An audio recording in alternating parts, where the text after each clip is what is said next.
할렐루야! 오늘도 예배로 하루를 시작하시는 모든 성도님들을 주님의 이름으로 환영하고 축복합니다. 이 시간에 먼저 찬송가로 주님 옆에 나가겠습니다. 찬송가는 151장 만왕의 왕 내 주께서입니다. 함께 찬송하시겠습니다.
여호와 하나님 아버지, 너무나도 감사합니다.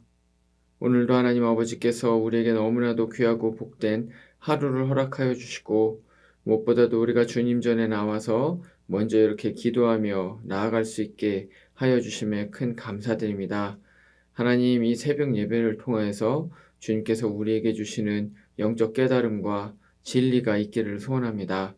그래서 오늘 하루를 살아갈 때에도 그 주님의 진리를 우리의 신비에 새겨서 주님 앞에서 정말 아름답고 복되고 귀한 예수 그리스도의 제자된 삶을 살아갈 수 있도록 우리와 함께하여 주시옵소서. 거룩하신 우리 주 예수님 이름으로 기도합니다. 아멘. 이제 우리에게 주신 하나님 말씀 찾아보겠습니다. 말씀은 마가복음 11장 8절부터 14절 말씀입니다. 많은 사람들은 자기들의 겉옷을, 또 다른 이들은 들에서 벤 나뭇가지를 길에 펴며 앞에서 가고 뒤에서 따르는 자들이 소리 지르되 호산나 찬송하리로다, 주의 이름으로 오시는 이여 찬송하리로다, 오는 우리 조상 다윗의 나라여 가장 높은 곳에서 호산나 하더라. 예수께서 예루살렘에 이르러 성전에 들어가사 모든 것을 둘러보시고 때가 이미 저물매 12 제자를 데리시고 베다니에 나가시니라. 이튿날 그들이 베다니에서 나왔을 때 예수께서 시장하신지라. 멀리서 잎사귀 있는 한 무화과 나무를 보시고 혹 그 나무에 무엇이 있을까요? 가셨더니 가서 보신즉 잎사귀 외에 아무것도 없더라. 이는 무화과의 때가 아님이라. 예수께서 나무에게 말씀하여 이르시되 이제부터 영원토록 사람이 내게서 열매를 따먹지 못하리라 하시니 제자들이 이를 듣더라. 아멘. 우리는 이 사순절 기간에 계속해서 마가복음으로 예수님의 행적을 뒤쫓으면서 은혜를 나누는 가운데 오늘은 이제 드디어 예수님의 공생의 사역 중에 마지막 가장 중요한 마지막 일주일을 이제 보게 되었습니다. 그리고 그 시작하는 지점이 바로 오늘의 말씀인데요. 오늘의 말씀에서 예수님께서는 예루살렘에 입성을 하고 계시는 것을 보게 되죠. 예수님의 이 예루살렘의 입성은 굉장히 놀랍도록 성대한 그러한 사건이었습니다. 한번 생각해 보시기 바랍니다. 이 신명기 16장 16절 이하에 보면 하나님께서 이 이스라엘 모든 남자들에게 꼭 하나님 앞에 나와야 하는 때라고 말씀을 하시면서 세 가지 절기를 주시는데 그 중에 한 가지가 바로 이 유월절이었습니다. 근데 지금 예수님께서 이렇게 예루살렘에 입성을 하시는 이 시간이 바로 유월절을 엿새 정도 앞둔 그러한 시기였습니다. 그렇기 때문에 이미 많은 사람들이 예루살렘 성에 와 있었던 그런 상황이었죠. 그런데 오늘 말씀에도 잘 기록이 된 것처럼 예루살렘에 이미 도착해 있었던 이 많은 사람들, 그리고 예수님과 함께 지금 예루살렘 성으로 오고 있는 그런 사람들도 굉장히 많이 있었는데 이 모든 사람들이 예수님을 굉장히 많이 반겼다는 것입니다. 왜냐하면 이들은 예수님의 이 공생의 3년 동안의 사역을 전부 다 옆에서 보고 듣고 또 경험을 했었던 그러한 사람들이었고요. 그러니까 예수님의 기적을 모두 다 몸소 경험을 했었습니다. 그리고 예수님의 이 주옥 같은 말씀들을 모두 다 듣고 아니면 전해 들었었던 그러한 사람들이었던 것이죠. 특히 이 예수님께서 예루살렘에 오시기 바로 전에 아주 충격적인 사건 하나를 이제 하시는데 그것이 무엇이냐? 바로 죽은 나사로를 살린 사건이었습니다. 그리고 요한복음 12장 16절 이하에 기록된 것처럼 이 무리들 중에서는 이 나사로가 죽었다가 살아나는 것을 이 본 사람들이 함께 있었고요. 그리고 그 사람들이 와서 이 예루살렘에 있는 사람들한테 증언을 했었습니다. 그리고 이 시기는 이미 말씀드렸던 것처럼 유월절을 곧 앞두고 있는 그러한 시기였습니다. 이 유월절은 무슨 날입니까? 이 유월절은 출애굽을 기념하는 날이었죠. 그래서 하나님께서 애굽에 노예됐던 이 종살이라던 이스라엘 백성들, 이 조상들을 해방하고 구원했었던 것을 기념하는 날이 이 유월절이었는데 공교롭게도 지금 이 이스라엘도 역시 로마의 식민지가 돼서 로마의 압제를 받고 있었던, 그래서 이들의 그 조상들이 겪고 있었던 그와 똑같은 이제 일을 겪고 있는 상황이었습니다. 그러니까 지금 상황이 딱 들어맞고 있었던 것이고요. 또 이런 굉장히 대단한 인물이 나타난 것을 보면서 이스라엘 백성들은 내심 마음 가운데 큰 기대와 소망을 갖지 않을 수가 없었습니다. 그래서 이들은 이 예수님께서 입성을 하실 때에 당시 왕의 대관식이나 아니면 전쟁에서 승리를 하고는 그 개선 장군에게 하던 그 행위가 바로 종려나무 가지를 흔들고 그리고 자신의 겉옷을 벗어서 이제 길에 까는 그런 것이었는데 그 일을 하고 있는 것입니다. 그러면서 호산나라고 외치는 것이죠. 이 호산나라는 의미는 우리를 구원해 달라는 그러한 이 히브리어, 아람어를 헬라어로 음역을 한 것인데, 그러니까 무엇입니까? 우리를 구원해 달라고 외치고 있는 것입니다. 그래서 예수님께서 성에 들어가시는 그 이전부터 이미 굉장히 긴 행렬이 앞과 뒤와 옆과 모든 것을 완전히 둘러싸서 인산인해를 이루면서 모두 다 호산나라고 외치면서 당신이 우리의 왕입니다. 당신이 우리의 메시아입니다. 이렇게 박수를 치면서 환호성을 지르면서 지금 이런 상황이었다는 것이죠. 근데 저는 이 성경 구절을, 이 부분을 읽으면서 한 가지 질문이 생겼습니다. 그것이 무엇이냐? 이 일을 지금 겪고 있는 이 예수님께서 많은 사람들이 이렇게 예수님께 환호성을 지르면서 예수님을 메시아라고 왕이라고 하는 환대하고 있는 이러한 상황 가운데서 과연 예수님은 어떤 마음이셨을까? 어떤 기분이셨을까? 저는 이것이 굉장히 궁금했습니다. 예수님의 일대기를 다룬 영화들이 굉장히 많이 만들어졌습니다. 그런데 그 일대기를 다룬 영화들을 보면 많은 경우에 예수님의 이 예루살렘 입성을 그리면서 예수님이 굉장히 기뻐하시고 즐거워하시고 이렇게 크게 웃으시는 그러한 장면으로 연출을 하는 것을 이제 자주 보게 됩니다. 근데 사실 성경의 증언을 보면 선뜻 그런 연출에 동의가 되지 않습니다. 예수님께서 예루살렘에 입성하시는 장면은 이 사복음서 전체가 다 다루고 있습니다. 그런데 이 누가복음 19장 28절 이하를 보면요. 예루살렘에 입성을 하신 이후에 누가만 독특하게 다루고 있는 한 가지 사건이 있는데 그것이 무엇이냐면 이 예수님께서 예루살렘 성을 나중에 보시고 우시는 장면입니다. 그런데 여기서 나오는 이 우신다라는 이 헬라어 단어는 그냥 흐느껴 우는 그런 정도가 아닙니다. 누가복음 7장 말씀에 보면 나인성의 과부의 이야기가 나옵니다. 나인성이라는 곳에 한 과부가 살았는데 아들이 딱 한 명 있었습니다. 근데 그 아들이 죽은 겁니다. 그러니 이 과부의 마음이 어땠겠습니까? 그래서 이 과부가 우는데 이 과부가 통곡을 하면서 울지 않았겠습니까? 그냥 흐느껴 우는 정도가 아니라 세상에서 가장 슬픈 목소리로 가장 슬프게 정말 슬프게 통곡하면서 크게 울었을 것입니다. 그런데 예수님께서 이 누가복음 19장 28절 이하에서 이 성을 보면서 우셨다라고 한 그 우셨다라는 게 이 과부가 울었다는 것과 같은 그러한 단어를 쓰고 있습니다. 예수님께서 어떻게 우신 것입니까? 마치 독자를 잃은 그 과부의 심정으로 그 통곡한 그 찢어지는 마음을 부여잡고 이 성을 보고 우셨다라는 것입니다. 그 왜 그렇게 우셨겠습니까? 이 성이 불과 30년 후에 예수님을 계속해서 거역하고 받아들이지 않은 이 예루살렘 성이 결국에는 하나님의 심판을 받아서 로마의 이 타이러스 장군에 의해서 돌 위에 돌 하나도 남지 않고 완벽하게 파괴가 되는 것을 예수님께서 아셨기 때문입니다. 왜냐하면 이것은 예수님을 완벽한 선지자시죠. 그래서 우리가 마치 과거를 회상을 할 때 우리는 지금 있는 자리에서 10년 전, 20년 전, 30년 전 이 모든 것을 한 자리에서 마치 영화를 보듯이 그렇게 볼 수가 있는데요. 그렇게 생각을 할 수가 있는데요. 예수님께서 미래를 보시는 것은 그것과 마찬가지라는 것입니다. 그래서 예수님께서는 미래를 보실 때 이렇게 직선으로 보듯이 보신다는 것이죠. 그래서 예수님께는 10년 후, 20년, 30년 후가 모두 다 완벽한 현재로 보이신다는 것입니다. 근데 30년 후에 일어날 일이 무엇입니까?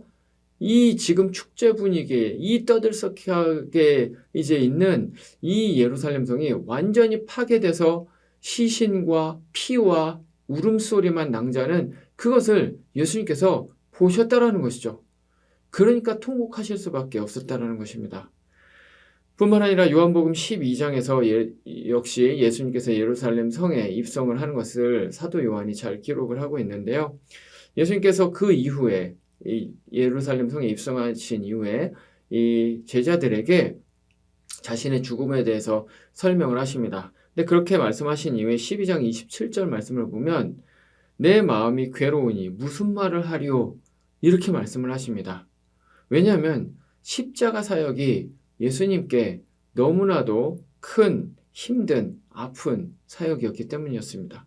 그래서 예수님께서 요한복음 12장 27절에서 이렇게 말씀을 하십니다. 아버지여 나를 구원하여 이 때를 면하게 하여 주옵소서.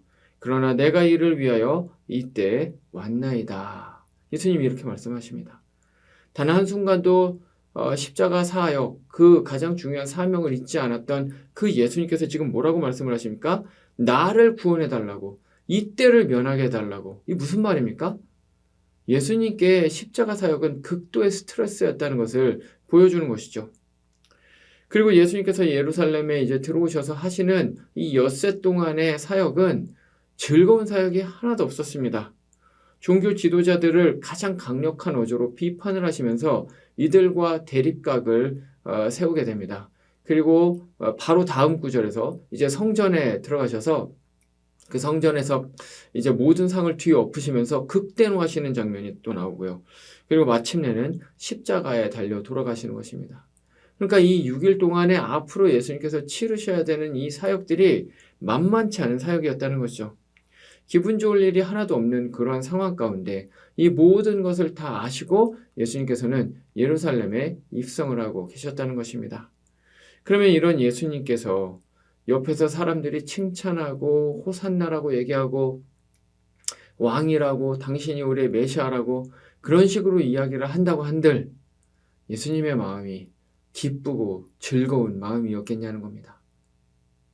예수님께서 십자가에 달려 돌아가실 때 예수님을 버리고 모두 다 도망갈 그 제자들, 그리고 십자가 사역 이외에도 예수님을 믿지 않으므로 완벽히 파괴될 예루살렘 성, 그리고 예수님께서 곧 지시게 되는 이 십자가의 사건, 이 모든 것들은 예수님의 발걸음을 무겁게 만들었던 것입니다.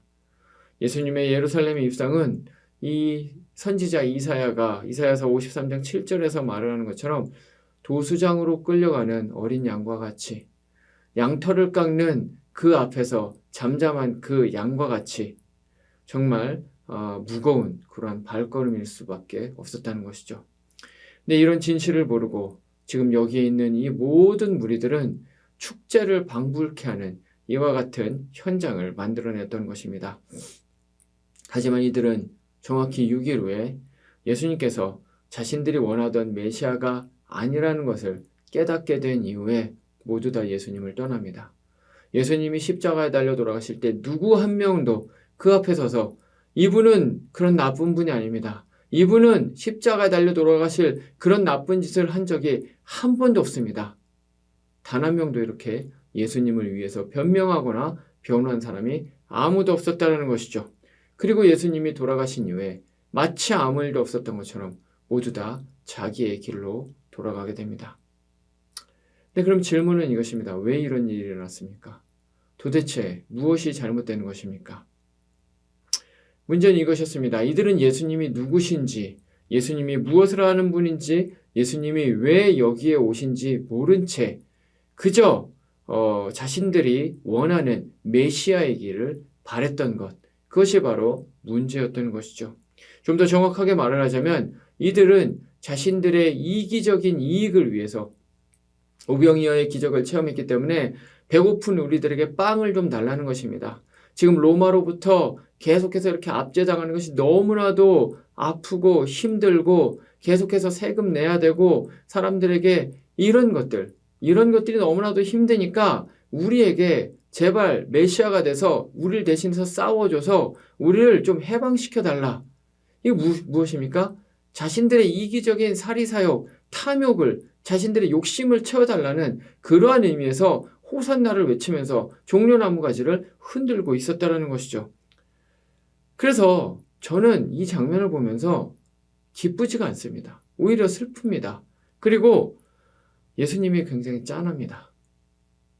그런데 사실 우리도 이와 같은 일을 할 수가 있다는 것이 가장 큰 문제입니다.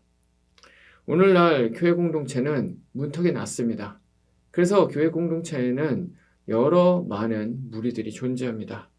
그리고 저마다 예수님을 따른다고 합니다. 겉으로 보기에는 모두 다 예수님을 따르는 것처럼 보입니다. 하지만 우리가 만약에 예수님이 내 삶에 어떤 의미인지, 예수님이 누구신지 정확하게 알지 못한다면 우리 역시도 오늘 말씀에 나와 있는 것처럼 자신의 욕심을 위하여, 자신의 삶을 위해서 예수님을 이용하려고 하는 이와 같은 이 무리들과 다르지 않을 수가 있다는 것이죠.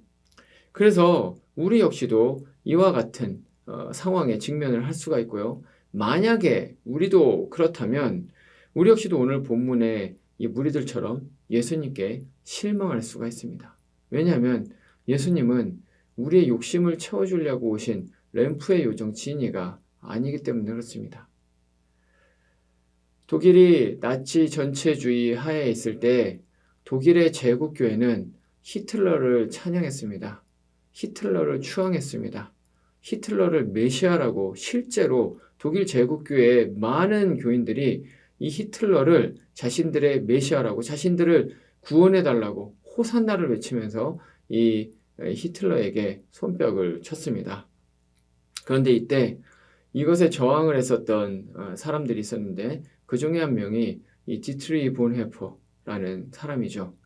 이 목사님은 신학자이자 목사였는데 이분이 이 바르멘 선언을 통해서 이 독일의 제국교회에게 일침을 놓으면서 한 말이 바로 그것입니다.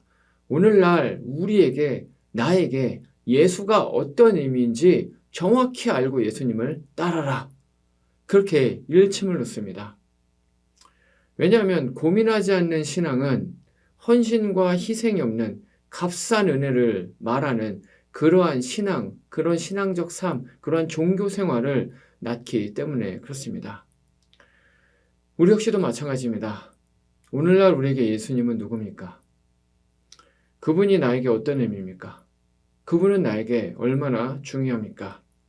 내가 그분을 믿는다는 것은 어떤 의미입니까? 내가 예수님의 제자가 된다는 것은 어떤 삶을 사는 것이고 어떤 삶이 요구가 됩니까? 고민하고 진지하게 질문하고 생각한 후에 호산나를 외쳐야 될 것입니다. 예수님은 누구십니까? 그분은 나를 위해서 하늘의 모든 권세를 다 버리시고 이 땅 가운데 오신 바로 그 주님이십니다. 예수님은 나를 위해서 이 땅 가운데서 율법에 순종하여 30년을 사신 분이십니다. 예수님은 나를 위해서 결국에는 십자가에 자신의 몸을 스스로 누이신 분이십니다. 그분은 나를 위해 모든 것을 다 주신 분이십니다. 그렇기 때문에 나의 모든 것을 다 드려도 아깝지 않은 분입니다. 무엇을 쥐고 있습니까? 무엇이 가장 중요합니까? 예수 그리스도보다 더 중요한 것이 무엇이 있습니까? 아무것도 없습니다. 말씀을 마치겠습니다. 오늘 말씀은 예수님께서 예루살렘에 입성하실 때에 그 많은 사람들이 호산나를 외쳤던 그러한 장면이었습니다. 이 장면을 읽을 때 우리는 겉으로 보이는 화려함과 이 축제의 분위기만을 보지만 사실은 그 안에 진정 깊이 있는 예수님의 고뇌와 아픔과 슬픔을 볼 수 있어야 합니다. 그렇지 않으면 우리도 역시 이 무리들과 다르지 않게 무의미하게 예수님을 왕이고 메시아라고 외치고 있을 수 있기 때문에 그렇습니다. 사순절은 그런 예수님의 슬픔과 아픔을 깊이 묵상하며 그 예수님의 아픔과 슬픔에 함께 공감하는 그러한 시기입니다. 이 시기에 우리 주님을 더욱 깊이 묵상하며 우리 예수 그리스도가 우리에게 어떤 분이신지 함께 고민할 수 있는 우리 모든 ANC 성도님들이 되시기를 말씀으로 축원을 드립니다. 기도하시겠습니다. 여호와 하나님 아버지 감사합니다. 오늘의 말씀을 통해서 호산나 외치던 그 이스라엘 무리들이 사실은 자신의 사리사욕을 위해서 예수님을 이용하려던 것을 생각을 해보았고 어떤 의미에서는 현대 우리 그리스도인들도 그와 다르지 않을 수 있다는 사실을 생각해 보게 되었습니다. 주님, 이 사순절 기간 동안에 우리가 호산나를 외치기 전에 예수님이 우리에게 어떤 분인지, 누구인지, 우리 위해서 무슨 일을 하셨는지 진지하게 고민하며 깊이 묵상할 수 있는 우리 모두가 되게 하여 주시옵소서. 그래서 그 예수님이 하신 일들, 특별히 예수 그리스도의 그 십자가, 하나님 모셔 그것이 얼마나 값지고 귀한 것인지 다시 한번 생각할 수 있는 우리 모두가 되게 하여 주시옵소서. 오늘도 여러 가지 많은 기도의 제목 가지고 나온 모든 성도님들을 위해 주님의 은혜와 축복이 함께하여 주시기를 믿고 원하며 거룩하신 우리 주 예수님 이름으로 기도합니다. 아멘. 이제 개인의 기도 제목으로 기도하시겠습니다.